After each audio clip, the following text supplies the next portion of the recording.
Okay. All right. Yeah. Okay, Gerald. Uh-huh. How you doing? I'm doing all right. How are you? I'm doing great. I was just calling. Gerald wanted to talk to you for a few minutes because I have just had a chance to look at your new website, Uh-huh. um, Clay County, Alabama chapter of TOPS. I see that you have gotten together with another gentleman from there in Clay County, and y'all have started this new organization. Yes, ma'am. Can you tell me a little bit about it? Well, the organization basically, it's basically, it's ran on the Reverend Kenneth Glasgow out of Dothan, Alabama. Right. It's the Ordinary People for TOPS, but TOPS not only help the needed and help the people that's on drugs, the young folks that's getting incarcerated. We got a program started. I mean, I've been convicted over here in Clay County. And I mean, it wasn't before I got convicted to start this TOPS. I already had things in mind, to get something situated over here like this, because so many people done started over here and never completed it. Mhm. Mhm. And basically what TOPS is for the people out there that we help people that's convicted felons and help them get their voters' rights back, and Mhm. it goes on and on and on.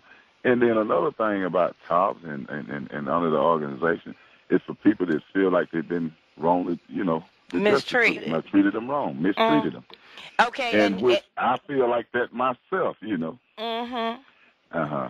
Well, So, tell me more about that. Tell me what happened, because I noticed I was reading on one of your web pages here uh-huh, where it's talking about some of the issues, and I see a very lengthy article here on you and your wife. Can you uh-huh. tell me a little something about that?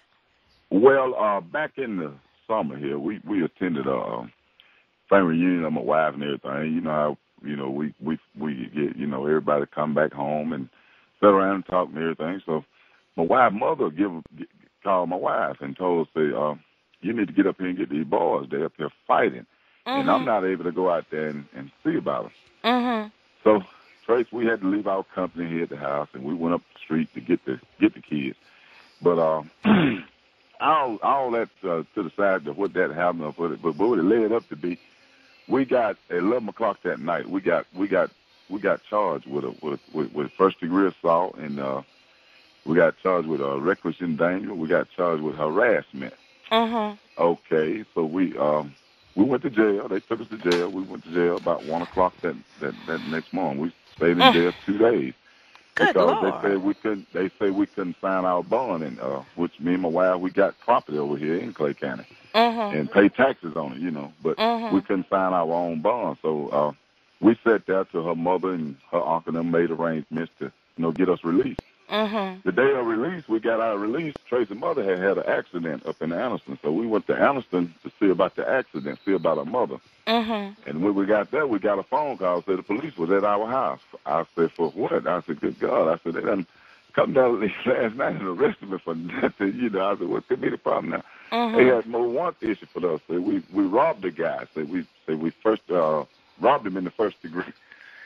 I said, you got to be kidding me. I told Trey, she went, how women here, they get all upset and go to crying. So she said, what is going on? I said, you got to be kidding me. I said, well, don't worry about it. So let's go on down here and get this thing situated. The Mhm. bond was so excessive, Mhm. so don't nobody over here in Clay County really know me. Don't nobody over here know nothing about me. I mean, they know I'm Tracy's husband. They Mhm. Bud knowing Jerry Moss, they don't really know about me. Because I mean, I kind of keep a low key over here. Right. But to make a long story short, we get that back, and come to find out, our bond was so excessive to I couldn't get nobody over here to really sign my bond. They don't know me. They don't know How nothing much about was me. the bond? How much was the bond? The one of them was in all. We had a total of $75,000 bond for the Oh. book, for all this thing. So I had to go to Roanoke and get a good friend of mine, Miss Mhm. Burney Ability, a woman that helped raise me, to find somebody to go on my bond, to send my bond to Randolph County to get it bond, get it signed where somebody know me. Because Mhm. I'm not known over here. I'm known in Randolph County. That's why I was raised at over in Mhm. Roanoke, Mhm. off Seymour Drive over there. But Right. anyway, so we finally got arrangements and got out and everything, and we got to the house, and Tracy asked me, she said, what is going on? I said, I couldn't tell you. I said, it's freaking me out. So they done the grand jury indicted us. You know, anybody know you're gonna get indicted automatically by a grand jury because you're not there to defend yourself at in arrangements for a grand jury. I mean, the DA only gets to say his version. You don't get to speak your version at a grand jury indictment. Right. So we gets there and we got indicted and everything. We had to go to court. So we showed up at court. Court date come, we was there and everything. So you know, obviously, you know, you don't plead not guilty. I mean, you ain't done nothing. I didn't see no wrong in what we done. I mean, we did what any other parent would do. Go and check on their kids and try to chastise them and get them to do the right thing, you know. Right. And people went to getting around, you know, and everything. So court finally started. We had a trial. Court finally started. So we attended trial and everything. And it was some of the office things said in that trial, you know, that I couldn't believe it. I mean, you know, I said, ain't no way possible somebody could sit and have something manipulated and so corrupted this way to get to somebody. But I got to thinking the first day of trial went by, and I got to thinking, I said, what could be causing all this? You know, I'm wondering. I said, what in the world could be causing all this? You know, to make these people act the way they're acting on behalf of this. You know. So I got to thinking, man. I said, the only thing I could possibly think of was a complaint that I filed with the city of Lima. Right. You know, I filed a complaint with the city of Lima, and it really wasn't. It wasn't properly seen about neither because I got you know, very good resources to let me know that the city council never received it. You know, but I filed a complaint. But I did file a complaint. Matter of fact, I got a return letter back from the mayor here stating that, you know, that I filed. Me and my wife filed a complaint there.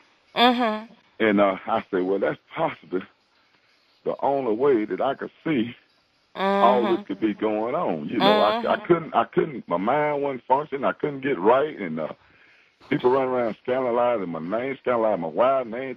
We done jumped out the car and beat a man half to death and all this kind of stuff. You know, there's rumors flying around. So people hear rumors and stuff, you know. Right. Us as black people, we take stuff sometime and run it when it ain't nothing to it. You know? Right. So people saying the man had to go to Birmingham. He got to attend Birmingham, UAB. They finna ship him out on the helicopter and all that. I said, oh, God. I said, y'all got to be kidding. I said, these folks can't be pretending like this, you know. I mean, what kind of cruel people can do something like that? I mean, you know, that set up and accelerates a lie, right, you know, to somebody to hurt somebody that bad, you know. So I couldn't figure out. The only thing I could figure out was this had to be something that contained to that complaint. Evidently, my complaint had some justification to it. I wouldn't be feeling the wrath from this.